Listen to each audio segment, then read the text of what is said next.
What's good, everybody? My name is Brandon McCullum, also known as B-McC. This is Nice Minds. I'm joined by a very, very, very special guest, my homie Jerry AKA W.A.R. What's good, my dude? Just trying to live in this crazy COVID world.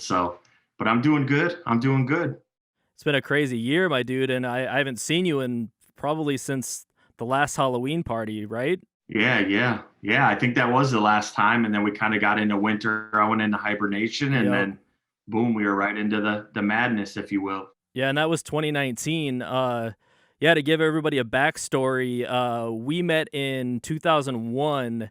I was just starting rapping, and I was on MP3.com, which was like a precursor to SoundCloud or even SoundClick, even before that. MP3.com. It was like I want to say it was like the first website where people were really like sharing MP3s and stuff like that. I don't think there was anything before that. Yeah, at least I wasn't using anything before that. Right. So yeah, so I was on there just like scouting for beats and just anybody that was local that could help me. So I think I like did the search for like Maple Grove, Osseo, and I ended up you hit me back, and then this dude Aaron Jacobson hit me back, and I'm still friends with both of you, but you were the one that like you were like, yeah, come over, record, I'll give you some beats, like let's do some shit. And it was crazy. So yeah, I was 16. You were, I think, maybe 25, almost, or were you 26? I think so, 25. Yeah, Yeah, so yeah, you would have been that makes 25. sense. So yeah, so I was 16. I think I came over with, I can't remember who was all there. Was it Chris, Josh, and my cousin? Was my cousin there? I think it was this Chris and Josh, I think you're if I right, remember right. because my cousin was on that song. So we had a song that you let us record. And when I walk in, I just remember seeing your homie Mike, aka Big Dog, and then your nephew Josh. They were both there, but they weren't part of the session or anything. But they were just like watching us the whole time. And I just remember being just super nervous, like because I don't know you, I don't know these guys or whatever. But the session went super smooth, and after that, I just started coming over regularly, and you kind of took me under your wing, and rest is history. So yeah, you were in a group called the Horsemen back then.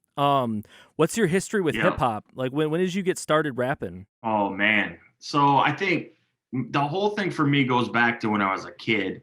And we're talking, I was born in 76. So my parents listened to, Motown and rock and roll.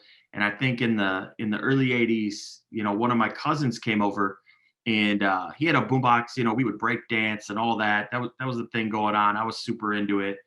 And I remember this one time he comes over, we get kicked down to the basement because that's what would happen. Parents are like, get down there. He has his boom box and he plays some LL Cool J. So we're talking, I think it's 1985, 86. I'm like, 9, 10 years old, whatever. And I think from there, it kind of was in my ear, right? It kind of grabbed me, and it was like, okay, I liked all this other stuff my parents played. But this was different, the way he flowed, what he was talking about. I couldn't obviously relate. I'm 10 years old. But I wanted to relate, and I wanted to, just dive deeper in. And then I got, a little bit older, and NWA came out, and, I lived in South Minneapolis, just the inner city kid running around, but this was totally different and raw. And, I started to hear, Dre's beats and that type of stuff. And I originally didn't even really want to rap. That wasn't my thing. I wanted to make beats. I started playing drums when I was 5. And I wanted to be a producer. But Mike, who you mentioned earlier, and then my buddy Brent, we were all at a party. I don't know, we were pretty young, probably like 22, 23. And the DJ throws on a beat, and my buddy Brent just starts freestyling. We kind of look like, he knows how to rap? We're like, he never rapped before. Where'd this come from? And then Mike jumped on stage, and I was like, well, if they go, I got to try it. And the response was kind of crazy. People were like, you guys should make an album. And we're like, what are you talking about? We're at a party. We're young. We're having fun. inebriated, probably had too much to drink. But then we got in the studio and we made a song. And the first song we ever wrote was called Rhymes in My Mind. And people loved it. And we are like, what is going on here? You know, we didn't really know. I even didn't really know how to make beats. I wasn't, good at it or anything. I was just trying stuff. And so it kind of happened by chance, right? I mean, I wanted to be a producer. I was making beats. Like I said, I wasn't good at it. And this party came along, and, 3 freestyles later, we were making the first album. And so, the rest is kind of history from there. But that's where I got my start. But I always loved hip hop. I mean, that was my thing growing up. Like, I was a weird kid because I listened to hip hop and I listened to metal. And it wasn't like you weren't supposed to do both, right? You were supposed to pick one. Yep. And I was like, I like them both. What are you talking about? They're two totally different, genres of music. They're nothing alike. And it was awesome to me. And it was like, I don't know. I just, to this day, I still love both. My brother, who since passed, was a huge metal fan. So he was like, you got to listen to Motley Crue and Metallica and all this. And then I got this other side of me that, my cousin was kind of listening, but it was like Tribe Called Quest for me was that was like just grabbed my heart. And like, I don't know, I could remember some of the first lines I ever heard, and it kind of had me. So I don't know, that's kind of how it all started for me. But like I said, I was a weird kid trying to listen to both metal and hip hop. So Hell yeah, yeah. I never really heard that story. But I mean, yeah, because you were the first. I mean, like I said, you were the first one to take me under your wing, and I didn't know a lot of people that even liked hip hop. Back in because I came from like when I moved to Minnesota, I moved to Plymouth, and even in my school, I didn't know a lot of kids that listen to rap. So I was like kind of like the only one. So like even throughout high school, I mean, I hung out with like the like pop punk emo kids, and I didn't really find the people that I really gelled with until I met you. Like I feel like, I mean, like I knew a few people, and like obviously like Josh, who I started rapping with and stuff like that, but that was it, man. I mean, you were like kind of the first one that I really met that really was like from this area or lived in this area that really like loved hip hop like I did and grew up on it, and rapped and stuff like that. So I always really looked up to you. And I remember the second time I came and recorded, because I think there was some months in between, was the next April, which was 2002. And I don't know why I remember it was April, but it was when I started my very first project that nobody will ever hear because it's terrible, but it was called what was it? Make You Say Whoa or Make Them Say Whoa? I don't even remember the exact title of it. I think it was called Make You Say Whoa. Because Yeah, believe it or not, I probably have the masters of that somewhere in the archives. you probably do because you're I like know I me. do. You're like me. You save everything. Yeah. So I remember I had a song about my ex, which was called "Make Up Your Mind," and that was the first song I recorded at your place. Was it at the old studio or at the current spot I'm at? The first time I recorded there was the old studio. So Okay. you moved in that. I think maybe that's why it took so long for me to come, because you were like just moving right after that. I think you're right because I moved into this house in March of Okay, that 2002. that makes So your sense. your timeline makes perfect sense. Yeah, Crazy you remember that. it was April. I remember, man. It's crazy. I think I have it written down. I have it in my lyric notebook. Like I think I marked like when I recorded things or like when I wrote things or whatever. And that date just always stuck out to me. But yeah, so I mean, literally, I don't even remember if it was that session. You might have even picked me up for that session. I don't remember. But you would literally pick me up, and we'd go to your house and record because I didn't have my driver's license for years. Yep. I remember that. I'd pick you up in my white S10 usually. We'd bump something you made or I made, and then we'd drive to the studio and knock Yep. something out. Yep. Yep. And that was just, I mean, that's how I cut my teeth, man. That's how I like got my experience, man. I mean, it was really those days, man. If it weren't for you, man, I wouldn't have, I probably wouldn't have stayed on the path that I'm in, to be honest. I mean, so I really owe a lot of like my creativity and my journey to you taking me under your wing, man. I appreciate that. I think I was kind of like you were saying, I was trying to find people to work with. And I think it was like, who's going to respond?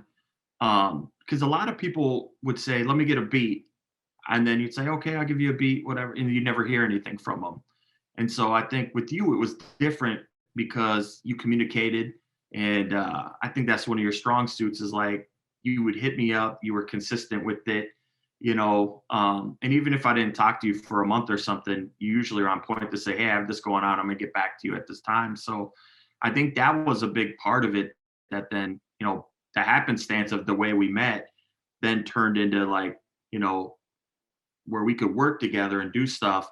We were trying to find this like not just creative ground, but just like where can we talk about hip hop? Where can we like, hey, what are you listening to? Not just what you're creating, but I remember we'd chop it up about like stuff you were listening to, um, and whatnot. So it was this nice like common ground to be able to just talk about something we were both passionate about. So, and to your point, I did a lot of my friends weren't necessarily listening to hip hop either, and they thought it was crazy that I was rapping to begin with. Same. Yeah, man. I mean, it was senior year when I really started like to get going with my rap stuff, and I mean, I was clowned. I mean, especially like after my first performance, which was at my school.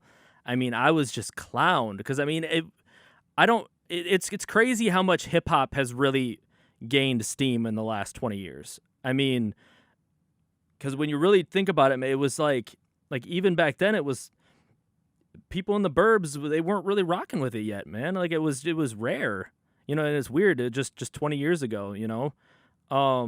So yeah, like, I mean, like we were saying, you were we were like homies to the like based off of hip hop. And then you started throwing your parties and stuff like that, your Halloween parties, and I would perform every single year that I could. I mean, I know I missed a few because of like work and shit, but you would always invite me, and man, those were the coldest Halloween parties. Talk about that a little bit. So, what year did you start those Halloween parties? They go back even farther than like, I put a year on it and I think we stopped at year 19. They went before that. And so the reason I kind of coined it the way I did is that's when I took over planning it, booking it, throwing it, and it was really mine. But I think that party in itself went back a few years beyond that. And I think it really just started, when I wanted to take it over. Um, it was like, how do we give, horsemen at the time a platform to showcase, whether it was a new album or just performing. At that point, it was hard to get in and get a spot to perform. It wasn't like, you could just go, downtown to any spot. At the time, it was like First Avenue, and you had Dinky Towner and some of these places that were starting to let hip hop in. But before that, it wasn't like you could just show up on the scene and necessarily get a show. It didn't work that way. So it was us creating kind of this spot where we could give ourselves an opportunity to have a show. It was, us kind of figuring out what we wanted it to be, where did we want it to be, whether in the early days it was at my house to anywhere like a VFW to a Maple Tavern, to where it ended up at Omni Brewing. So it was us just trying to give ourselves a platform to get our music out there, because that's what we were struggling with. But I think once we had that platform, there was years, even within when we were having them at the house, where we were getting 200 people, and you couldn't walk through the house, type deal, and it was just packed, and you had to worry about, are the cops going to come shut it down? Because that happened a couple times. But more times than not, it didn't get shut down, which was good.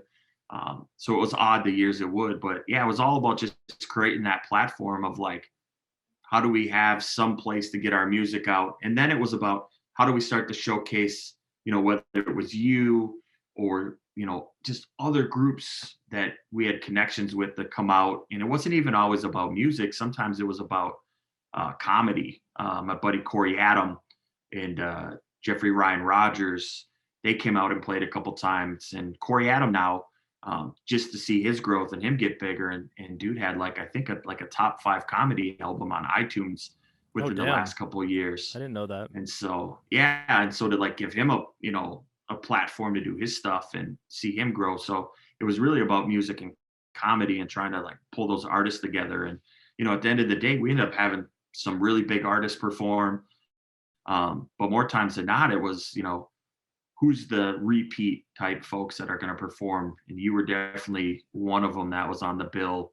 Like I said, the majority of the time, and we always appreciated having you out. It was weird not having the party this year. Oh yeah, dude. Like it wouldn't have happened anyways because of COVID, but I know we had even talked about, maybe passing it on and you take it. But yeah, it was definitely weird sitting here on the weekend that it would have been and just been like, oh, that's odd, right? There was no way to feel but odd. That was a bummer, man. I mean, with COVID, I mean everything. But I mean, yeah, those parties were epic, man. I mean, it became a yearly tradition for not only me but for a lot of my friends too. I mean, because there was a good while where like my same group of friends were coming like every year. Like it would be like Carnes and Nemo and Seth or Josh and just like a whole crew of people would usually roll through. And yeah, we had your house fucking rocking like when it was at your house, man. I mean that was crazy. Those are some of my favorite memories that I'll just never forget. Like just timeless moments, man. And I mean, you had Mac Lethal come through your house, bro. Your house. I know. And I ate, what was crazy about when he came through the first time is a lot of these things we're talking about seem like random kind of chance. Our meeting, me even starting rapping. The Mac Lethal thing again was like a little bit of, I think I had looked at his tour schedule and I saw that he was going to be in Minnesota. But I noticed he had a free day and it happened to be the day of my party. And so I was like, well, I'm going to reach out. And at the time I reached out to nobody, which I think, we had a common acquaintance. And I just asked the question, totally expecting the answer to be no. And I just said, what would it take? And he got back to me probably within an hour and he hit me with a price. And I was like, yes, that's reasonable. I can swing that. But then Mac was really worried, like, this is a house party. What's the security going to look like? And I was like, dude, you literally don't, it's the most chill ever. And if there's any problem, whoever the person is will get kicked out. And it's funny enough that that night when he came through, there was some guy that I did know at the party. And when Mac went on, he kept getting in his face. Oh, and shit. so I missed probably more than half the set because I was telling the dude to calm down. I brought him downstairs in the house a couple times away from, where the music was. He just kept coming up. So eventually I kicked him out. And, there was only a handful of people ever to get kicked out. And that was one of the guys. I still don't know who he is. Don't know who he came with, any of that. So I don't know if it was just a random person that, came in or from a Facebook post or what. But if you remember at that Halloween party when he came, he recorded that video. I think to the song, it's called Happy to Be Living. It's on YouTube. It's got like 750,000 views. Yeah. I never saw any of that. Didn't know it was recorded. I'm not in the video. But yeah, that's a trip in itself to go read the comments and see what people say about it. Like they're like, people will say where he actually is, his neighbors in Kansas City. And I'm like, you guys have no clue. You're just talking out your ass, right? Because it's my house. It's funny too because I can't like even the story that he put in the description was not what it was. Like I can't remember what he said, but he's like I performed at my friend's like something or another, but like it wasn't quite what it was, which was funny. Yeah. But it was your house party, and yeah, people can go and look that up. It's called Happy to Be Living, right? Yep. And the crazy thing about the video is my buddy Andy was Richard Simmons that year. So, probably aged myself, but rocking to the oldies or something like that. It was called Sweating to the Oldies. And he came as Richard Simmons and he gets clowned in the comments constantly. Nobody knows who he is. They're just like wasted white dude in a dress.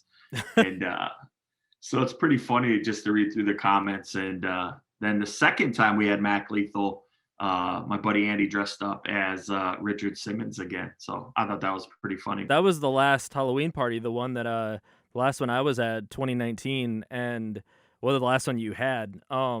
Yep. Yeah, and that was actually the only time that I was able to catch Mac at your parties, because the first time, I think my girl wanted to leave early, and I was like, "Oh, damn." Like, we had just been dating for, like, a little bit less than a year, so if it was, like if it was now, I'd be like, "Nah, I'm staying." Like, get a I pay for an Uber home or something like that, but at the time, this is, like, a new girlfriend or whatever, I'm like, "Alright, we can leave." But, I'm Yep.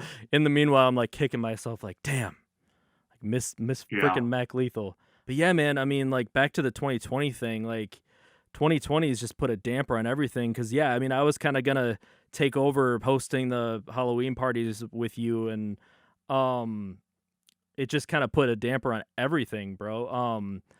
And then, Yeah. like, I know that with you, when, like, the protests started happening, you really got out there and really helped out, man. For anybody that doesn't know me, um, my family creates a very diverse background for me. And I say they create it because they live it. And what I mean by that is both my daughters are African American. Um, and so near and dear to my heart, when that type of stuff happens, just as a good human, but even more so when your children go through and live that stuff on a daily, and um, but then almost all my nieces and nephews are of mixed race, right? With mostly being African American and white, and some are Native American and white, and so to see like that type of stuff is like it's heartbreaking, and Yeah. it's just not acceptable. And so when that all went down, I grew up in South Minneapolis. That's my heart. My aunt actually lived. The building's not even there anymore, but where all the stuff happened at the precinct, I spent a ton of time in that neighborhood because one of my aunts lived there, and my mom would want to stop by, and I'd go run across the street to the arcade, and just running around in that neighborhood. That's where I grew up, and so to see that stuff go down, um, the way it did, just for many reasons, just broke my heart. First and foremost, for the people, and George Floyd and the loss of life. And it's like it's not like that one instance was new, and it's not like I wasn't fighting some of that stuff in different ways before with my kids and all the stuff they go through on the daily. But this just sparked a whole nother level for me that I felt like I got to get out and do something different than what I was doing prior. And so from that, it sparked the creation of it's called Feed the People. And so it's really a two-person operation with my wife, where we're just trying to raise funds to feed people. But it's more about not just food; it's about feeding people's soul and getting them what they need. And so when that all happened, obviously food was a big thing, and one of the ways we helped is we did a food drive for like 8 days straight and raised donations. And I brought something like, I don't know, 12, 15 truckloads over into that neighborhood, and we just got people food, water, diapers, because on top of the tragedy of George Floyd and everything going on there, the folks directly in that community also didn't have anything to eat, right? The grocery stores were gone, and all of that stuff. So I was like, how do we help out the situation of the people living down there in the moment that couldn't get away? Public transportation was shut down, and all of these things. So I can't remember the exact number, but it was a staggering number.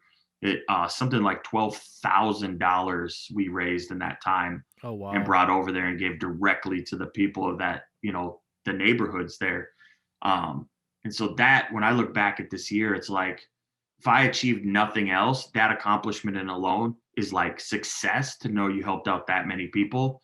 And I didn't even get to see a lot of it face to face, which I would have loved, but I know that it all went to good use and went to people that, needed to eat, needed to be fed. So that's where the name for Feed the People came from. And, we've been doing stuff since then too. We did a coat drive this winter. We did a back to school drive, which was cool, where we got kids supplies. And we actually partnered with this other nonprofit organization called I'm gonna forget the name now, Residents of Color Collective. And so that was cool. And so yeah, so we just been trying to do a lot of work to go back and help out the communities, um, where I grew up and get people what they need, right? Because 2020 has been rough, um, and people are hurting. So it's like, how can we help out? Yeah, absolutely, man. And well, I haven't even talked to you about this. I mean, I think maybe a little bit online, but not in detail. Pier 22 fishing. Yeah, yeah. So you started that this past year too, which is dope. Like I love the logo. I love everything that I've been seeing. Talk about that. What is it exactly? Yeah, so Pier 22 fishing, and again, it's like it's trying to give back, but the name's got some meaning to it. So for me, again, a lot of these things are personal, but when I was 17 years old, my stepdad committed suicide, and so he was a Vietnam vet, and we fished a lot. That's what we did. We didn't have a lot of money growing up, and so, but one of the things we could do was go fish, right? And so I think as I was talking to my buddy Ryan, and we fished a lot this summer because it was like, what else are we going to do? We were trying to social distance. A lot of time we'd both be on um, our boats fishing and whatnot. And so we started to talk about what can we do to give back. And so the reason Pier 22 and to connect it back to the suicide piece I talked about, the 22 in the name is the average number of military vets that commit suicide on a daily basis. And then the other piece is, as kids, and that's, we want to take military vets and kids out. A lot of time, kids, and as I was mentioning, when we go out and fish when I was younger, we fish from the dock, we fish from the pier. And so it was trying to figure out, like, how do we put a name together that's unique but means something? And so Pier 22 really is the piers for the kid, as they're getting out and fishing, they do that from shore, from the pier, from the dock, and the 22s for the number of vets that commit suicide. And so what we're really trying to do is find a way to give back and deal with mental health type issues, and get vets out fishing again, and hopefully get them a connection. If they're struggling with whatever it might be, in some of these cases they might not be able to get out because any type of injury they have coming back from wherever they served, and then just getting kids out, but with a little bit with the focus specifically for me is on, like, inner city kids and kids that maybe their parents don't have the means, or maybe their mom and dad doesn't fish, and can you teach them a skill that's going to help them? And people go, well, skill fishing. I think the biggest thing I learned from fishing growing up was patience, in that the day wasn't always going to go exactly the way you thought. You weren't going to go out and catch 10 fish, 15 fish.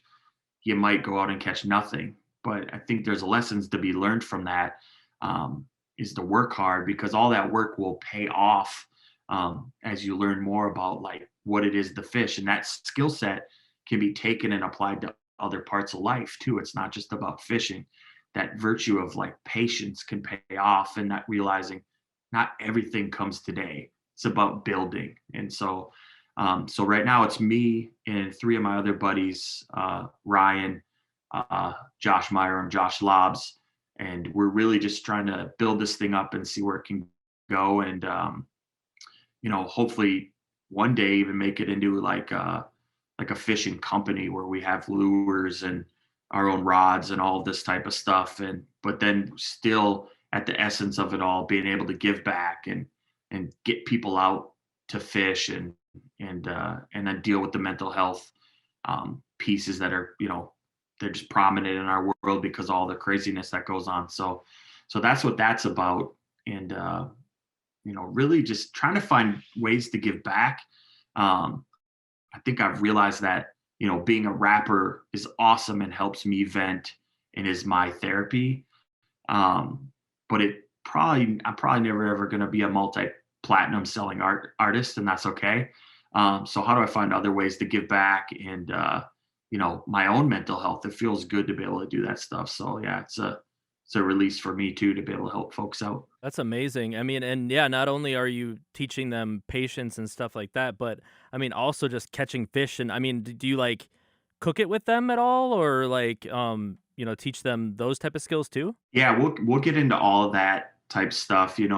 We're relatively new. We started in October, But yeah, it's going to be all aspects, right? So, you know, how do you get out there and how do you even set up your pole? Like what lures should you use? When should you use live bait? Um, down to when you catch the fish, how should you handle it? So big on conservation and those type of things. And then, when you do catch the fish that you should be keeping, how do you cook and clean them? Like, what's the proper way to do that? And then just how do you take care of the environment, right? Because if you don't take care of it now, it's not going to be there for future generations. And so you got to kind of teach that A to Z type mentality of what does it take to be a responsible outdoorsman and fisherman and do it in the right way with respect for nature and for yourself and for your fellow fishermen. So otherwise, it frankly won't be there for, generations to come. I would love to help out, man. That sounds amazing. I love what you're doing with that. We'll definitely take you up on that. We just had our first event this last Saturday, and it was freezing cold. But I think we had 27 people out on Medicine Lake in Plymouth. We only had a few kids, but I get it. It was like, -10 or whatever. But it went very well considering, how cold it was. We had houses and warming house and all that stuff. So the folks that came out were nice and toasty and could, get into a nice house and all that.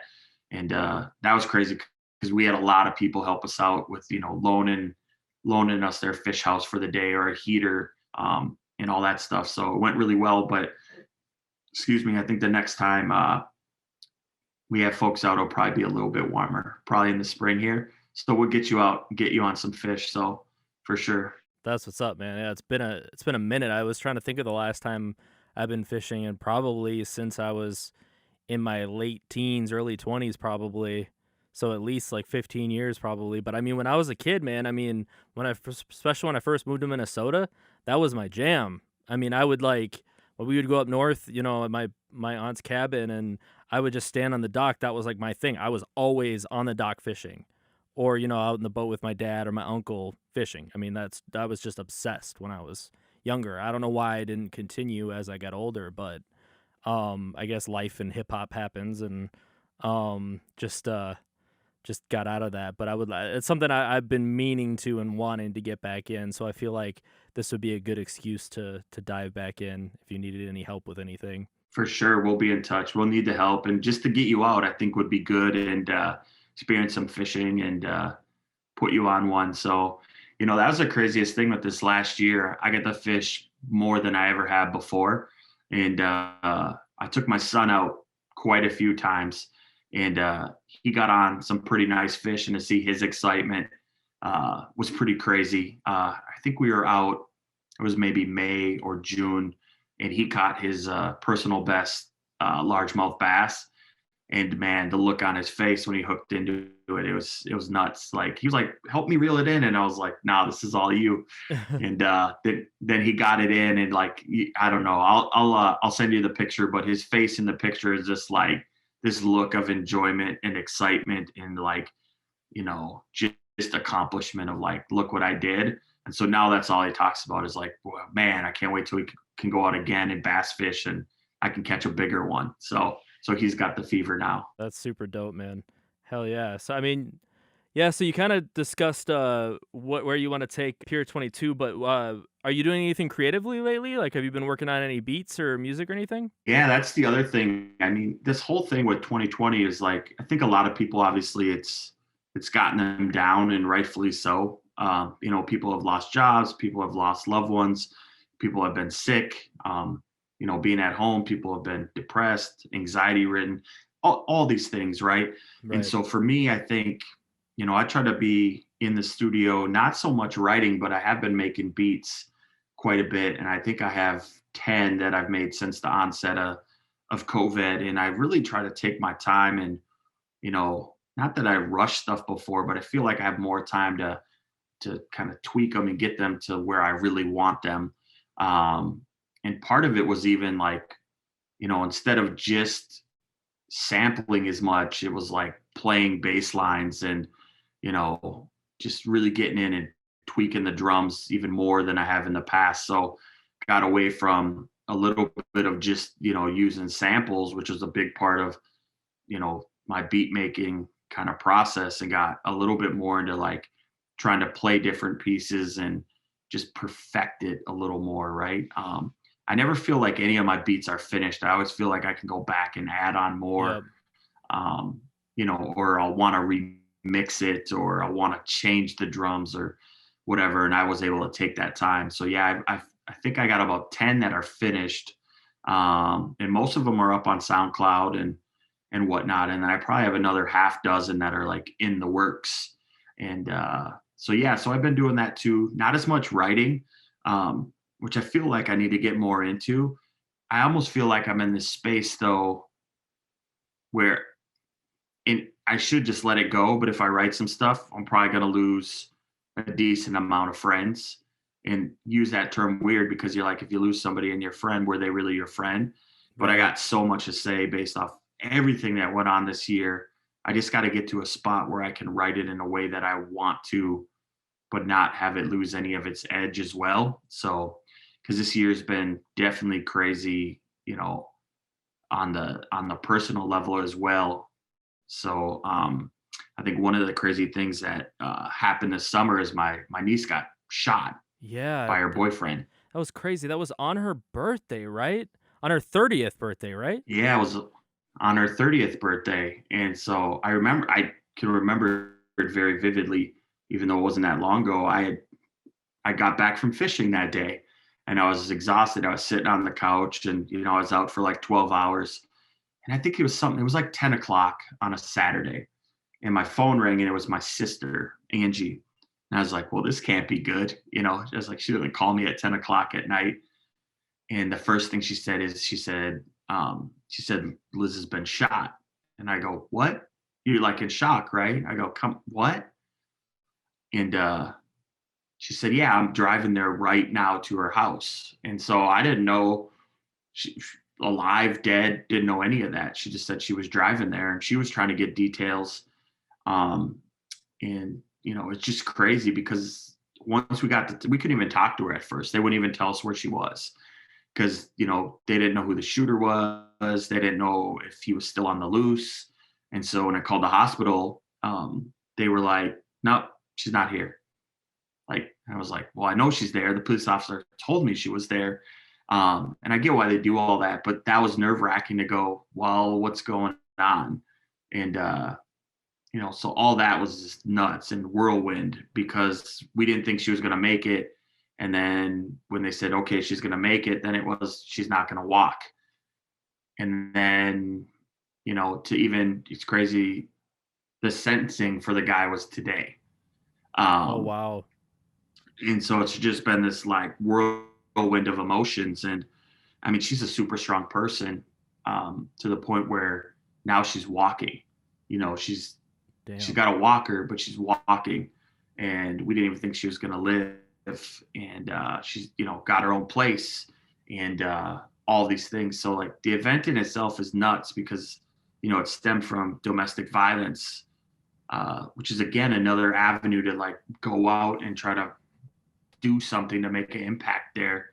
And now I have this positive story, and my niece for me is like it's not just my niece. I raised her for a couple Yeah. years, when she was younger. So Yeah.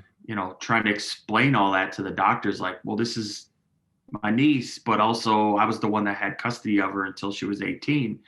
Um, and of course they're like, do you have the paperwork? And I was like, well, she's 30. I don't know where that is, Right. and you try not to get heated with somebody that's just doing their job. It was this like whirlwind of emotions. And then we did a GoFundMe and we raised an insane amount, like $28,000. Wow. And then the crazy thing is I made some bonehead mistake not having done GoFundMe a ton where I missed the email. I think it went to my junk mail or something, and I never hooked up the bank account for it. So the funds weren't coming down, and she was in the hospital. So it wasn't really my like, we knew there was medical bills coming, but I was more trying to deal with, how are we going to help her in the moment? And like, is Right. she going to make it? Is she going to walk? And so that piece slipped my mind, and they refunded everything, every last dollar. Oh So my I wake god. up, I wake up, it's a Sunday, and my phone's blowing up. There's like text messages everywhere. People are like, said it refunded the money and this and that. And I'm like, okay, let me wake up. And they couldn't do anything to reverse it. And so we reset it up and just went back after it. And I think we got about a little more than like 60% of the 28,000 back. And so we never got all the way back. But so just a bit crazy ride of emotions. And I felt so bad because I forgot to do something. I'm usually on the ball with that stuff, and I missed an email, and it all got refunded back. And um, she wasn't upset about it. I mean, maybe she was. She wasn't outwardly upset with me, anyways. But so that was a whole experience in itself. But I'm just glad she's to the point where she's here, alive, and she could get justice. And the guy that did it to her, I think he ended up getting like 18 years, which isn't enough in my mind, Yeah, but it's not it's enough. it's better than nothing. So He was on the run for a while too, wasn't he? he was on the run for sure, and the police weren't really doing anything. So I mean, I would call him on the daily and try to get updates. And funny enough, I started stalking his Facebook, and I started looking like who was commenting on his stuff, and started then to just like track down where that person lived. And I ended up feeding the police a bunch of information. And they ended up finding him in the city that I gave them information on and at the person's house that I thought he might be at. And that was all just from Wow. Facebook stalking, which normally I wouldn't do. But in this case, the person that tried Right. to murder your niece, you're going to try to track down. Yeah. 'Cause you don't want them to come back and go after them. And I was worried about my nephew too, because he was scared out of his mind that he was going to come back and try to get him. Absolutely. um yeah, so they ended up catching him, I think in Rochester, if I remember, or Mankato, one of those two. um yeah, and he's been locked up, but it was like on the news down there. They had a SWAT team, all this stuff, so it was nuts. But Wow. When was that? When did he get caught? oh, so it happened in June. He got caught. I want to say he didn't get caught until like August or something. Damn. So like he was on the run and evaded, everybody for like 2 months. And Damn. so, but yeah, if you're gonna commit a crime, you better lock your Facebook down. Right. Damn. I'm glad he didn't though. Yeah, I can't even believe that happened, man. I mean, because I've known Liz, I mean, since like right after I met you. I mean, I think she had just moved in Yep. when I met her. She was 12, I want to say. Yep. Yep. And yeah, I mean, she's always been super nice to me. Like, she's been the sweetest to me. She's always just been super cool, super chill. Um, and I remember she used to just always like come downstairs when we were recording and just bug us, and you'd be like, "Go upstairs, Liz, go upstairs." And she would come to like every show that we did and like every Halloween party, and she was just the coolest. And yeah, when I heard that, my heart just broke, man. Yeah, it's still like some days I'm still in shock. Like, did that happen? Right? Um, but her attitude's been phenomenal. Like, I think when they told her she wasn't gonna walk, she was like, "No, I'm gonna walk." Wow. Um, and so she instantly was like, "I'm gonna walk." And I even was like, "Okay." Like, I wish I could have that type of attitude towards Yeah. things sometimes, and just to see her positivity. And I'm sure she's scared sometimes, and deals with all types of stuff she probably doesn't even express. But to see her courage and strength and just like the fortitude to say, "No, I don't care. You shot me, motherfucker. Like, I'm gonna walk. You're not gonna take anything away from me." Um, because she's like, I need to raise my son, right? And so she's got a young son, and she's like basically just mind over matter, and just putting into work to do it. And I know it hasn't been easy. And I should shout out my sister Angie's been like by her side. I mean, I've done a lot, but it's nothing in comparison to my sister Angie. Like, um, she's been there like the whole time, helping her, taking care of her son, just going above and beyond like type stuff. So their bond is quite crazy too. So it's like, I mean, just hats off to them and the work they put in. And so I don't know. It's an amazing story. I can't even do it justice. It's crazy. I mean, I'm so glad that she had that willpower to fight, but I mean, it's interesting that like when you have that willpower, just how much people can get through such tough things like that. I mean, it's the same thing with my mom when she had cancer. I mean, Yeah. so many times, like especially when she was in the hospital for 50 plus days. I mean, I saw that woman go from hell and back.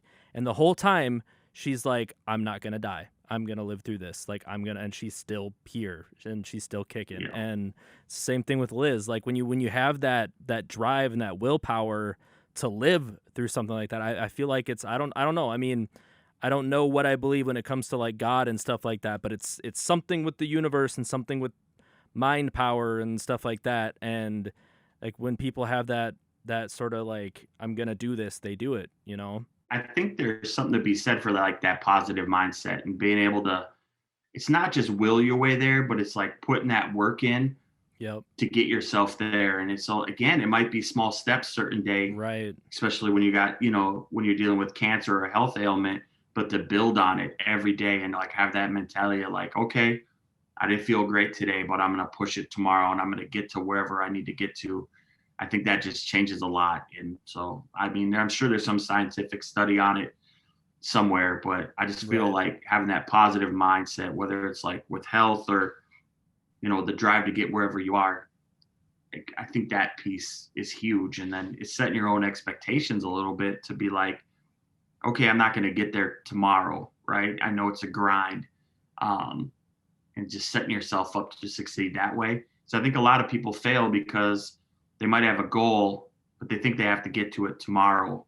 Yep. And it's like, no, you're probably not going to get there tomorrow. It's funny. I always tell my kids, like, and people at work, I'm like, I used to saying all the time, like, Rome wasn't built in a day. Yep. Like, it wasn't. It was built over decades and decades. And you could say that about, lots of things. And I just apply that to like whatever I'm working on. Like, it's not going to be built in a day. It's just Yep. not. Yeah, and it's something that it goes back to like what you're talking about with fishing and stuff with patience, man. And that's something, I mean, especially with like with my mom's stuff and the 2020 stuff and like my own health stuff.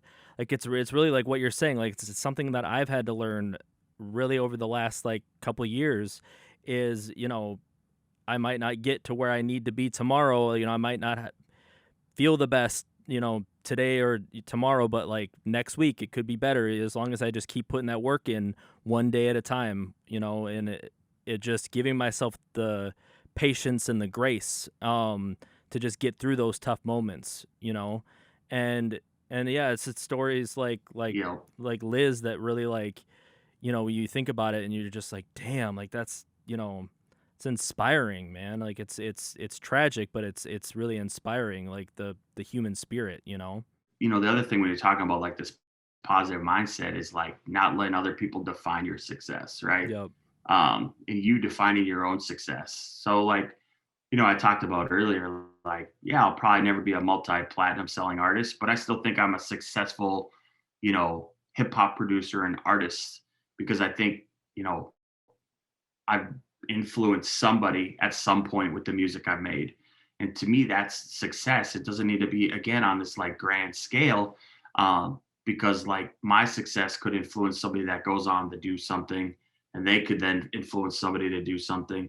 And at some point, you have this like, whether you know it or not, you have this reaching web of influence. And it's not just music. I mean, it could be in everyday like conversations with your kids, with your friends, in a conversation we have. So again, I mean, I don't know. The way the universe works is quite amazing, and I don't think Absolutely. we even understand it all the time. So Yeah, man. I mean, yeah, when you think about like what you were saying, like one conversation with one person can lead to like a positive conversation with another person, and it goes back to like you being my mentor, like with like music and stuff like that, and you taking me under, and I've been able to do that for so many other people now, but I don't know if like I would have been able to do that or like kept going enough to like be able to do that if you hadn't done that for me, and it's just one of those things where it's like you're you taking a chance on me as like friends and homies and collaborators and it opened up doors for so many other things and so many other people, so That's really true. That's 100% true what you were saying. And that's success right there, right? So at least for me defined, right? Other Yep. people could define it however they want, but for me, that's success right there. And Right. so it's validation too to go like, yeah, I did the right thing. And I think that's a lot of times to like be a good person and do the right thing. Like don't be hateful, like lead with like love. Yep. To your point, give yourself grace, give other people grace sometimes too. Like seek to understand stuff. Like don't Right. jump to these negative conclusions before you even have the conversation. Right. So I mean, I'm even like nervous to bring this up, but we never had a conversation about like when you were a part of NGE and like we had a misunderstanding and we never really talked about that. It just kind of like we just moved on as friends, but I never really right, got to apologize about that, man, because like that was when I was going through like a really hard time and I like at the time I didn't know how to run the label properly. And I made a mistake where I just like I deleted a post and I was like almost off of work, so I'm like I'll hit him up when I get back to Becky's. And you know, and then like it like literally like the half-hour drive you discovered that it was deleted and then we had this like misunderstanding that led to like us, maybe not talking for like I don't remember how long it was, maybe 2 weeks to a month or something like that. But it was one of those things where like I never really got to like fully explain myself and apologize. And I know it's long gone. That was like 3 or 4 years ago, but that was like the only like tension that you and I ever had. And right. but it's going to like what you're saying, like it's water under the bridge, like it's like it was a misunderstanding that like it I shouldn't have done it. It was a mistake that I regretted. Um, but man, I'm glad that we just got to move on from it, man. And it's interesting you bring it up. Like I never like once we got away from the moment of it, um, I never thought like it had a negative impact on our relationship or what I thought about No, you. I think it was like, this realization of like, man, I could have handled it differently too, right? I could have like let the dust settle on what I thought was a slight that really wasn't. It was just the way you wanted to run, that part of the label. And then also like even fault to my own, like not realizing like, well, what did B even have going on, right? And I should have probably took a little more time to like realize or dig deeper to go like, oh, he's going through all this stuff with his mom having cancer and like, might be running through appointments and like that didn't like, that wasn't at the front of like my thought process. I didn't know that was necessarily going on at that level, where it was, affecting you that way. And so I think it's interesting. It's a live and learn moment. But to your point, I don't think like we were cool from it. We might not ever discuss it deep in detail, but I ultimately knew like I don't want it to be any point of contention in our like friendship because right. you know, that had been something I like really valued and cherished. And it was like, a lot of the times, like I think figuring out like when you might have to walk away from a situation Yep. doesn't mean you got to walk away from that person. It might Right. just mean like, man, to your point, it was the one over like this long friendship, the one piece of tension we ever had. And it was like, well, I don't want that to be more tension or whatever. Like the friendship was more valuable than the working relationship with the label. Yep. And so it's like, yeah, that in itself sucked, but at the same time, it was like we wouldn't be having this conversation today, right? And still Right. be friends. And I think I had you on like a couple of Halloween parties after that. So it was, Yep. it was no ill will for sure. So Yeah. um it just sometimes stuff happens, right? And maybe the connection of like us working on a label together just wasn't meant to be. And that's okay, right? Yep. It doesn't mean we can't work on music or songs or different like pieces of it. It was one of many things that was kind of the beginning of the end for me for like running Nice Guy Entertainment as a record label. I mean, I'm a decent leader enough, but there was too many times where like I I would do things like that and then have a complete nervous breakdown after it would happen. And like basically like, oh my god, what did I just do? Like I might have ruined not only like a friendship that I value like really deeply, also like a working relationship. But it was a bunch of those moments that kind of led me to what I'm doing right now, essentially. Which is, this podcast and different ways to still continue what I do, but not in the same format, because I never quite knew how to make it all gel, and make it Right. all click, and keep it all cohesive the way that, like, let you guys have your vision, but also my vision as well. It was very, very hard for me to do that. But I just want to say that I'm glad that we were able to get through that, and I'm glad that the way that we handled it, and ultimately, and I appreciate you, man, and you're one of the friends that I've had that I value the most. Like, I mean, we're 20 years at this point at the end of this year, and Yeah. it's 20 years, like, of you just being a fucking solid individual in my life, like, and I Appreciate that. I can't thank you enough for everything that you've done for me, and just for, I guess, a whole slew of people. I mean, like, your impact is so meaningful and deep in my life, man. So thank you. No, man, I appreciate it, and I'm, frankly, I'm honored and humbled. Like, I think to be part of NGE was like, and even before that, right? To just be part of your journey has been awesome, right? I think seeing somebody grow, seeing somebody like learn from their mistakes and be part of that journey is like honestly one of the most fulfilling things for me in this entire world. So it's been a pleasure, honestly, um, to be friends last 20 years and just be a part of lots of different ventures, right? Whether it was shows or different songs, almost getting arrested shooting the Halloween video That's the one right. year, That was dope. when the police came to the cemetery. I was like, we're gonna get arrested. I thought for sure. We need to talk about that. We can't brush over that. So yeah, on the same YouTube channel that this will be posted on, there's a thing still on there called Stranger Things Cipher. And we filmed, it was essentially just a promo for your Halloween party, but it was dope, man. Like, it was like my Yep. my first like directorial debut, which, like, I ended up doing like 2 or 3 music videos.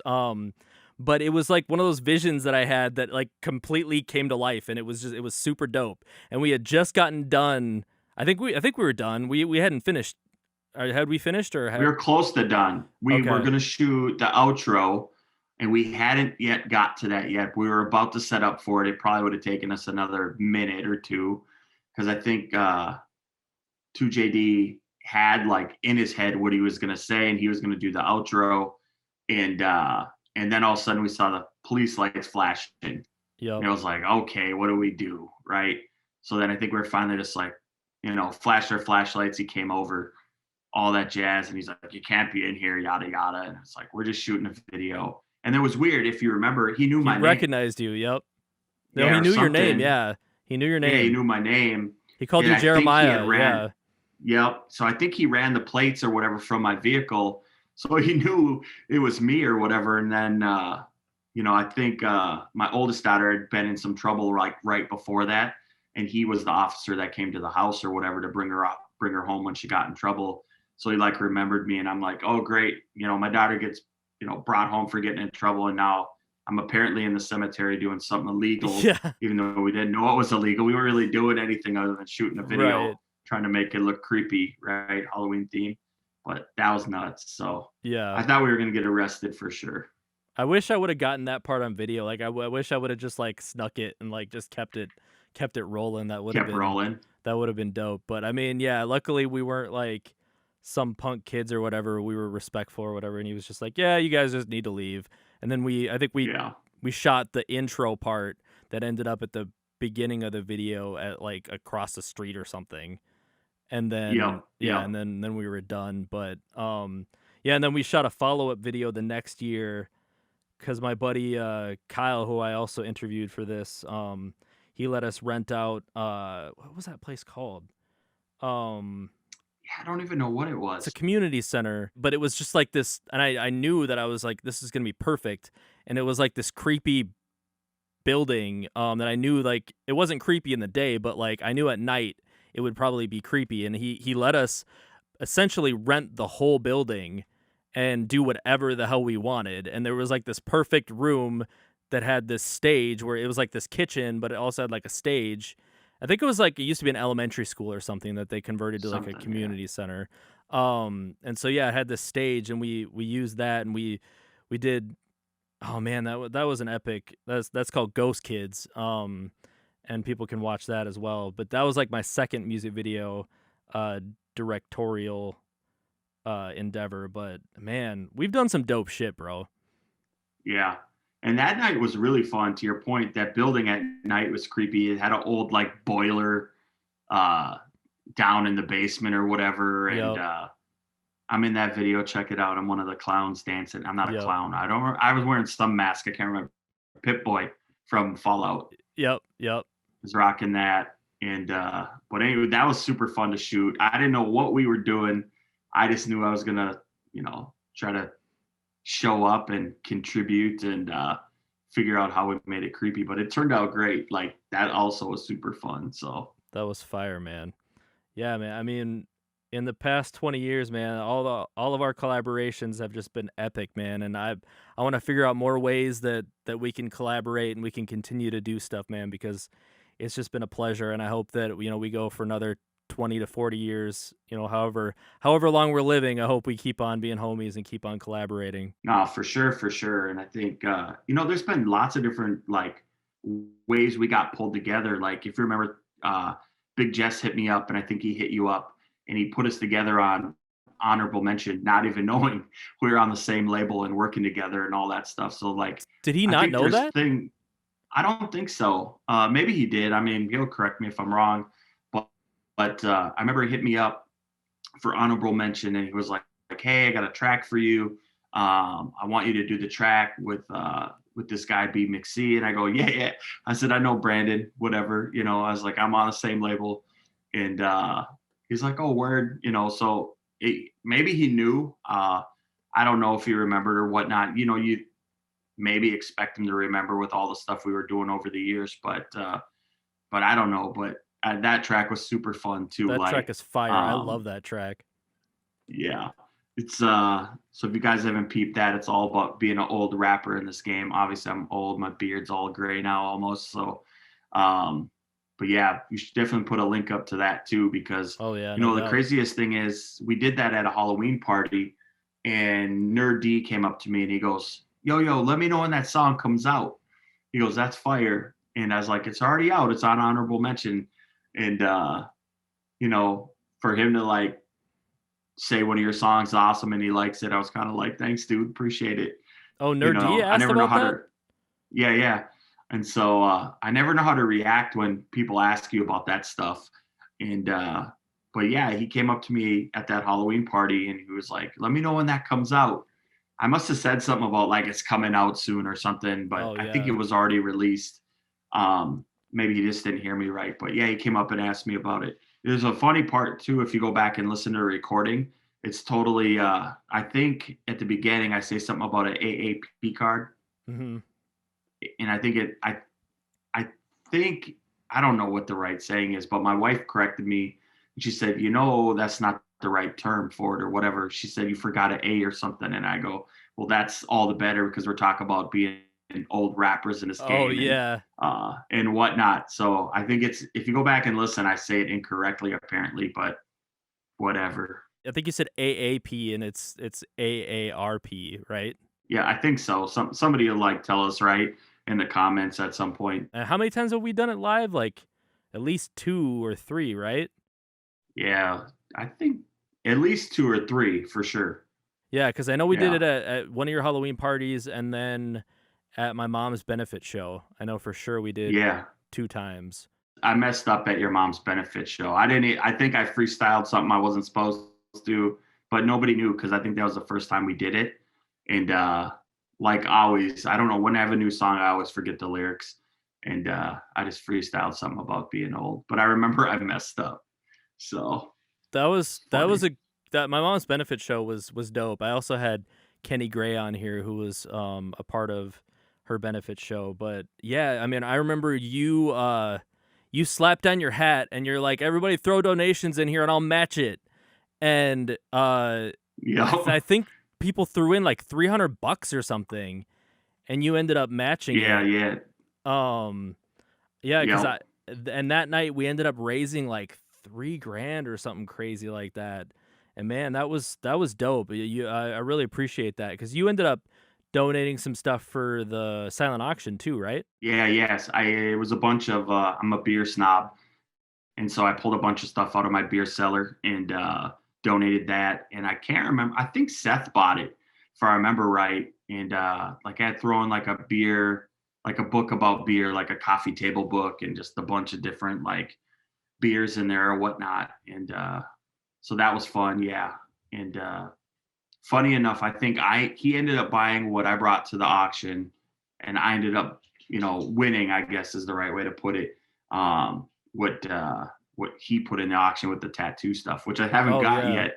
yet. We just our schedules just haven't worked out, and then we had a date set, and then COVID hit, and so I haven't been able to get back with them. Yeah. But it might He's work out now because he's right a couple Yep. blocks from my house, so I won't have to drive the St. Clouds. Is it a couple blocks from your house? I haven't been yet. Yeah, I think because it's right in Osseo, the spot he's at now, Two Muses or Two Muse. I don't know the exact name. I had him scheduled for one of these.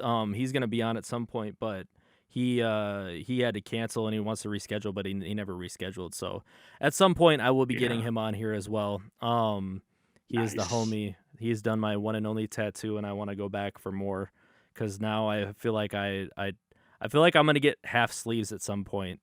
And it's funny because if you ask my girlfriend, she'll tell you that like I was super anti tattoo. Like up until I got my tattoo, I was like tattoos Yeah. are overrated. Like they're just everybody's got them, and I was just like talking bad shit. And then I got one. I'm like, I think I want half sleeves now, and like so I'll Yeah, probably that's funny. at some point, like I'm sure by the time I'm 40, I'll end up having like whole half sleeves and stuff. Especially now that Seth is pretty close. Nah, tattoos are dope. Like I didn't even have my first tattoo until I was, I don't know, mid 30s. And it was one of those things like I was just like, if I'm gonna get something, I want to make sure I really like it. And some people just get them because they're like, that's cool or whatever, and they want to put whatever. They don't, I don't feel like they have to explain it, and they don't. But for me, I was like, I wanted to wait until I was for sure it was something I wanted. And I think all the ones I have now are something that are like near and dear to my heart. Like, and I don't have a ton. I have like three right now. But again, if it's something I really like, I'm gonna go get it. Yep. It's just finding that artist you want to do it too. And so Yep. with Seth, it's like, yeah, for sure. So what he's gonna end up doing for me is a tattoo for my brother. And my brother passed away now, man, it must be like 6 years, 7 years. And so he was big into elephants, big into fishing. So it's gonna be this like elephant tattoo. It's gonna take up my whole calf. So I'm stoked to get that. So yeah, I got to get back at him and see what the heck's going on. If I have Hell to wear yeah. 7 masks to go up in Right. that place to get it, Yep. yeah. Straight up. So Yeah, that reminds me, I need to hit him up. Yeah, I'm gonna try to hit him up and get this next hat rolling. But man, thank you so much for giving me the time today, man. Like I said, man, I really appreciate you. You've been the homie for all these years, and you've been nothing but supportive and generous, and I just can't I can't I could go on and on with all the good stuff I could say about you. So, once again, thank you, man. appreciate that. Glad to be on. So thanks for having me.